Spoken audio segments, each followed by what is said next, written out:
The fiduciary duties, originating from principles in common law and equity, form the background of directors' obligations with their company. It codified within statutes such as the Malaysian Companies Act 2016. These duties serve as a bulwark against breach of trust and ensure directors remain steadfast in their commitment to the company's welfare. Fiduciary duties oblige directors to prioritize the interests of the company and its shareholders above all else, even when faced with personal temptations or conflict of interest. Directors have numerous responsibilities as fiduciary of the company. Their main job is to act bona fide in the best interest of the company. This means they must make decisions in good faith that benefit the company overall. Determining what's truly best of the company involves considering factors like finance, employee well-being, and shareholder value. But since everyone has their own viewpoints, so there are no size fit all answer. So the real meaning of the company best interest is still up for debate. Directors hold a vital responsibility to act in the company best interest, both ethically and legally. Fail to do so can result in serious consequences, damaging the company finance, investor confidence, and shareholder value. Breaching this duty can make a legal action affecting not just the company but also stakeholder and its reputation. To safeguard long-term success, director must make transparent and ethical decisions.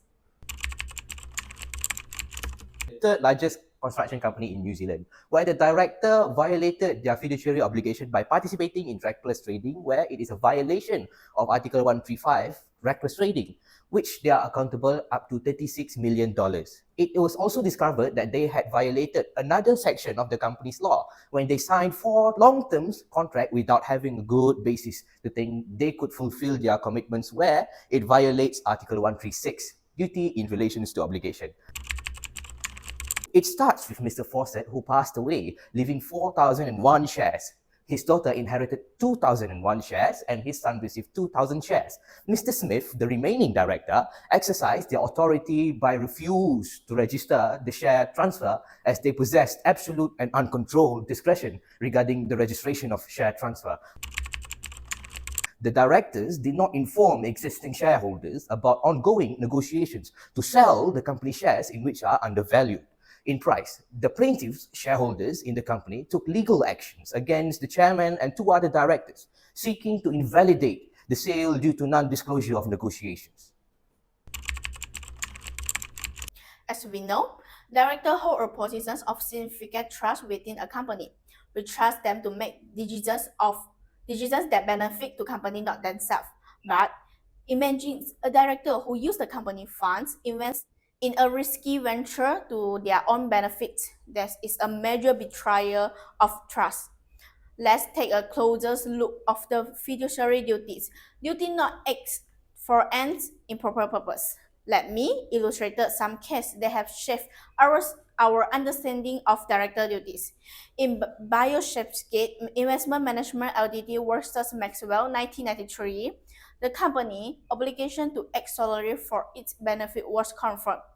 The breach of fiduciary duty by Maxwell underscored the necessity for a director to protect company assets. Another case is Limco versus Pan Asia Shipyard and Engineering Company, 1995. Here, directors who make deal for improper behavior will face the possibility of the contract may still be viable. Businesses are built on trust, which is shaken by improper purpose. That's right. I also associate it with another 2 cases in Advanced Bank Australia Limited versus FAI Insurance Australia Limited 1987. Directors who urged shareholders to reject a takeover bid against the company's interests were found to be in breach of their duty. This case emphasized that directors cannot misuse their power for personal reasons. Permanent Building Society versus Wheeler 1974 further highlights fiduciary duties. Ultimately, the company collapsed due to unsecured loans made by the directors. It serves as a reminder that directors are held to a high standard and can be removed if they fail to act for an improper purpose. Directors in Malaysia hold a pivotal role in steering the course of companies, guided by the Malaysia Companies Act 2016. While the Act does not explicitly mention a duty to retain discretion, it empowers directors to make critical decisions on behalf of the company. Yeah, director might exercise discretion judiciously, prioritizing the company's best interests. They cannot compromising their autonomy through an agreement that may hinder their fiduciary duties. For instance, in the case of Krieger v. Hollins 1930, a director attempt to restrict their discretion through an agreement was deemed unlawful. The court reaffirmed that the directors must prioritize the company's best interests over individual shareholders. Next, the importance of retaining discretion cannot be overstated. It ensures the independent decision making and holding the directors' fiduciary duty to act in the company's best interests, such as Green v. James Hardy and Cope Pty Limited 1989. Directors face the legal repercussion for prioritizing certain shareholders over others, underscoring the consequence of compromise discretion.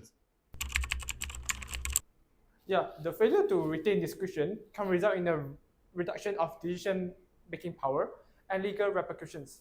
The Tengku Datuk Ibrahim Petra bin Tengku Indra Petra v. Petra Berdana Berhad case exemplified this. The federal court clarified that the shareholders' resolutions can unilaterally override director authority granted by the law. It also emphasized that the importance of director acting in the company's best interests. Moreover, director can retain discretion by understanding legal obligations, seeking independent legal advice, and maintaining the independent in board dynamics, as highlighted in landmarks cases such as Howard Smith Limited v. Empire Petroleum Limited 1974 and Howe v. Camfreo 1967. Directors, as a custodian of corporate integrity, bear the solemn duty to prioritize the best interests of the company and its shareholders above personal gain. The obligation to avoid conflict of interest is enshrined in both common law and statutory provisions, it mandating director to act ethically and responsibly through the company. In Rieger Hastings Limited versus Gilver, the House of Lords emphasized the importance of directors, according to forgains from transactions where personal interests conflict with corporate interests. This case exemplifies the judiciary role in safeguarding corporate integrity. The consequences of breaching the duty to avoid conflict of interest are significant, ranging from erosion of shareholder trust to legal liability. Legal precedents like Aberdeen Railway Company versus Blakey Brothers underscore the strictness of the rule prohibiting transactions that conflict with fiduciary duties. It is correct. The Aberdeen Railway Company versus Blakey Brothers set a pivotal precedent, highlighting the judiciary's stance on conflict of interest and the imperative for directors to prioritize the company's welfare over personal interests. A director can mitigate conflict of interest by establishing robust disclosure mechanisms and implementing internal controls and governance mechanisms. Cases such as Cox versus Dex underscore the paramount importance of transparency and honesty in fulfilling fiduciary duties. Directors are obligated to act with integrity and openness, consistently avoiding conflict of interest to uphold their fiduciary obligation and preserve shareholder trust. Alright, to conclude, director must understand their duties because they are vital to running a company well. They make crucial decisions impacting the company and shareholders. So it's crucial their actions are legal, ethical, and in the company's best interest. Knowing their duties helps directors fulfill their responsibilities and steer clear of legal troubles. Oh, I forgot. Thank you.